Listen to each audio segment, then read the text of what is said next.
Welcome to the CJ Werleman Show. I'm CJ Werleman. Thank you for joining us. This week we examine China's effort to destroy the Uyghur people and their Islamic culture, while also looking at how the governments of Saudi Arabia and the UAE are now willing participants in this genocide.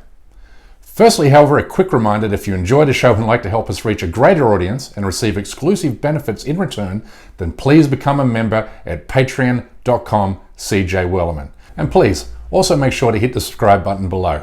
Now let's get into it. The evidence that China is waging a concerted campaign to destroy the Uyghur population, either in full or in part, is as damning as it is irrefutable. Only an idiot or a Chinese government duped dimwit would argue otherwise. Look, I know some of you watching actually believe the Uyghur genocide is a secret US government plot to hurt China economically and diplomatically, but if you honestly believe that, you're not only just plain wrong, but also you have zero evidence to support your insane conspiracy theory. The rest of us, who live in the reality-based world on the other hand, have come to accept that thousands of eyewitness and survivor testimonies, satellite and video footage, leaked government documents, and public statements made by senior Chinese government officials point to genocide. Saying, and I quote, 1, we must eradicate these tumors. 2, show them no mercy. 3, wipe them out completely. 4, round up everyone. And 5, break their lineage, break their roots, break their connections, and break their origins. Last month, the Uyghur Tribunal heard dozens of Uyghur concentration camp survivors, along with former Chinese government security officers, give evidence and details regarding their detainment. So let's examine what a typical Uyghur concentration camp detainee endures from the moment of his or her arrest. Well, after typically being swept up in a mass arrest dragnet, one carried out by hundreds of Chinese government police officers all over Xinjiang, they are handcuffed and blindfolded and then herded onto a bus with dozens of others before being transported to one of the 400 concentration camp facilities throughout the region. Upon arrival at the camp, they are yelled at, kicked, shoved and spat upon, and that led to an auditorium designed for new arrivals, where they sit with dark bags placed over their heads in a state of confusion, disorientation, and terror. When their name is eventually called, they are dragged into a private medical screening room, where their hair and beards are shaved off before being forced into submitting blood, urine, and DNA samples. One survivor told the tribunal this, and I quote, "When I was placed on a bed, they applied a cold gel on different parts of my body. I thought they were doing an ultrasound. I could hear them speaking about my examination, but I could not see anything. I was terrified that they might cut me open and remove my organs." When this forced and invasive medical examination is complete, the new detainees are then led into an interrogation room, which is where the real horror show begins, one complete with torture and other forms of physical and psychological abuse. The objective of this torture is to force the detainee into confessing he or she is an Islamic terrorist or engage in Islamic terrorist activities. One detainee described his abuse like this: "They interrogated me for 4 days and nights with extreme torture methods. They made me sit on the tiger chair. They hung me from the ceiling, they chained me to the wall and beat me with wooden and electric batons and a metal wire whip. They pierced needles under my nails. They forced me to accept 3 crimes: instigating terrorism, organizing terror activities, and covering up for terrorists. I denied everything." A female detainee said this, and I quote, "The guards had an electric stick. I didn't know what it was, and it was pushed inside my genital tract, torturing me with an electric shock." Now, even more damning still is the testimony given by a former Chinese concentration camp guard, who said this, and I quote, "Sometimes their limbs were tied, and water pipes were inserted into their mouth to force water into their lungs. Other methods of torture of Uyghurs including using electric rods, which were connected to a man's penis in order to electrocute those parts. This was done in order to force Uyghurs to reject their religion and to confess that they had committed the crimes they were accused of." End quote. Uyghur detainees then spend the rest of their detainment starved, exposed to cold weather, beaten, gang raped, and forced into accepting Chinese Communist Party ideology while at the same time denouncing their Islamic faith. Separated from their husband or wives and children, the detainees are packed together like sardines with no room to move or even sleep. One former detainee said this to the tribunal, and I quote, "There were around 40 people kept in a 40 square metre cell, so at night time, 10 to 15 women would stand while the rest would sleep on their sides so that we could also get some rest. Then we would rotate every 2 hours." End quote. Now, there are basically only two reasons why detainees are allowed to leave their cramped cells, and that's for mealtime and to participate in the Chinese government's indoctrination classes. A detainee said to this tribunal, and I quote, "Before we ate our breakfast, which was water with very little rice, we had to sing songs hailing the Chinese Communist Party and repeat these lines in Chinese.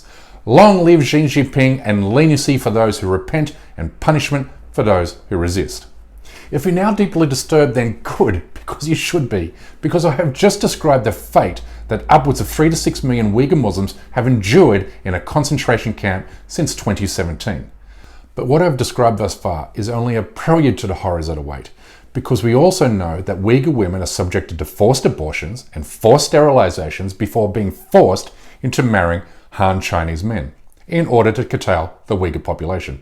Heck, even the Chinese government bragged about successfully killing and preventing Uyghur babies, and without a hint of shame, it dehumanized Uyghur women as, quote, baby-making machines.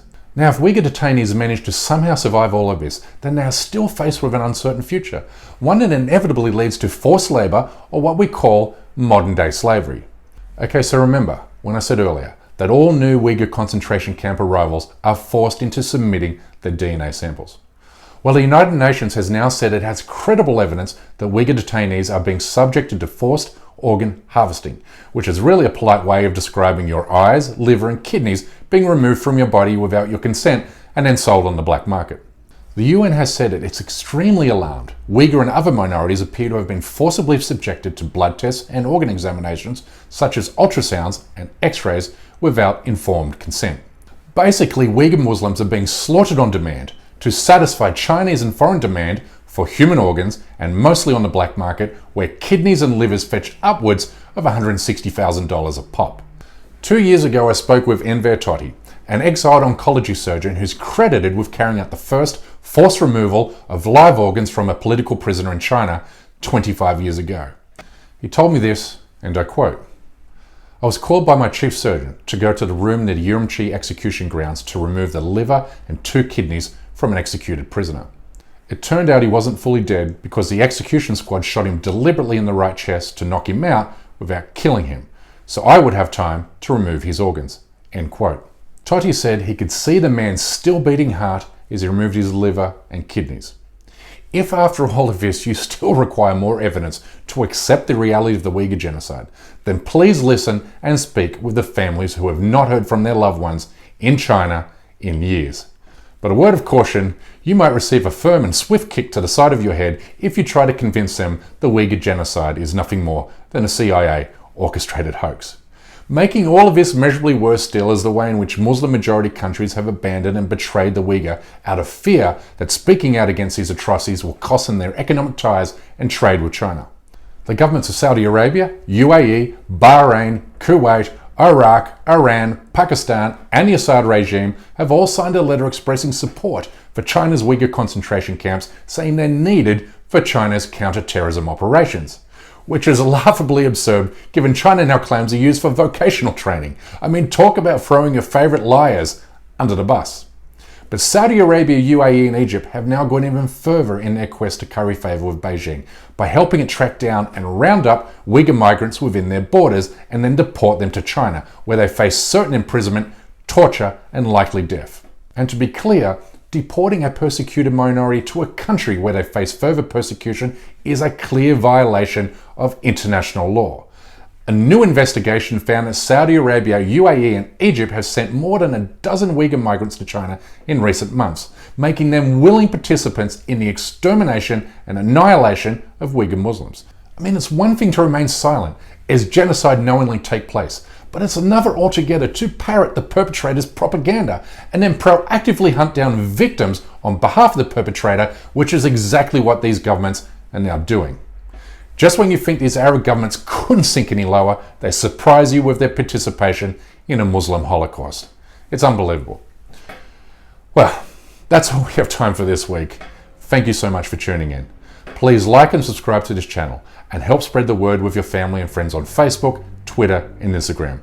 And more importantly, I want to give a special shout out to the Zakat Foundation of America for their emergency relief work they're doing in Gaza. Over the course of the next 10 weeks, Zakat will distribute 10,000 food packages, 3,000 gallons of drinking water, and 1,000 hygiene packages. Please help their effort by visiting zakat.org, that's Z-A-K-A-T, and buy one of the t-shirts, which I so happen to be wearing one now, because 100% of all proceeds go towards their emergency relief work in the besieged Palestinian enclave. And a final reminder to consider supporting our endeavour by becoming a member of this show at patreon.com/CJWerleman. But for now, good night, good morning, good day, wherever you are, and stay blessed.